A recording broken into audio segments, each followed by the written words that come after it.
Hey folks, this is Jim Perry. We're going to do a little crappie video film here, vertical fishing for crappie with jigs on Kentucky Lake here in Tennessee. It's January the 20th, 2018.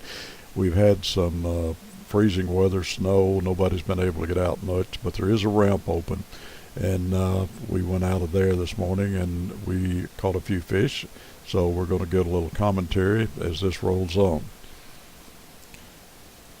I'm fishing some jigs, a couple of jigs, vertical fishing along some drop-offs in somewhere 18 to 21 foot of water. The surface temperature is 35.1. It might be 35.3 during the day, but it's cloudy and the water's still extremely cold, and there's still a lot of ice in certain areas of the lake here. But what I'm doing, I'm running along the edges of these drop-offs. I've got some Lake Master maps. I use Humminbird sonar and maps and to do all my crappie fishing with.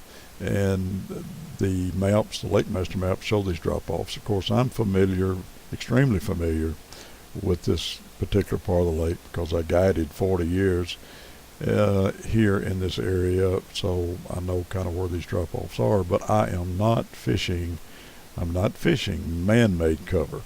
I don't put out beds anymore since I quit guiding, so I'm just looking for natural stumps, and there's still a few natural stumps on some of these drop-offs, and I'm finding them with my sonar. I see the stumps and then hopefully find some fish around them, and then vertical fish, put the jig down in front of them.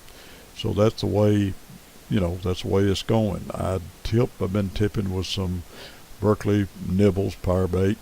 I've caught a lot of fish with the nibbles. I've caught a lot of fish without the nibbles. But anyway, I just like to mess with them to see how they work, if they work. And the trouble is, you put the nibble on and you catch a fish with it, and then you wonder, well, if I had not put that nibble on, would I caught that fish? So that's just a game you play. I threw out a marker here. When I find a stump, maybe I catch a fish or there's signs of fish showing up, I throw a marker out, and it makes it easier, to get back to that marker than creating a waypoint. And I understand about creating waypoints on the map, which I do a lot of times, but I just a lot of times throw a marker out.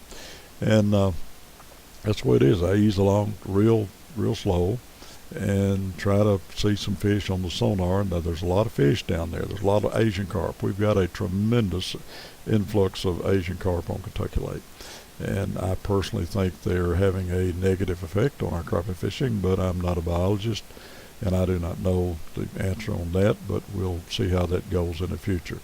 But our shad population is extremely low. We don't have a lot of shad, and that opens up a lot of discussion as far as competition between the Asian carp and the shad, but we'll not go into that here.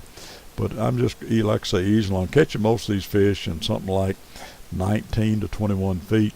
If I got out or get out a lot deeper than that, and I did try some of that, and say anywhere 23 to 30 feet, the Asian carp just fills that screen up. It's just full of Asian carp. So I did long line. I pulled or trolled long line jigs and road runners for about an hour and a long way this morning earlier, and never got a bite. So then I knew that I was going to have to probably resort to vertical fishing, and that's what I did with these jigs.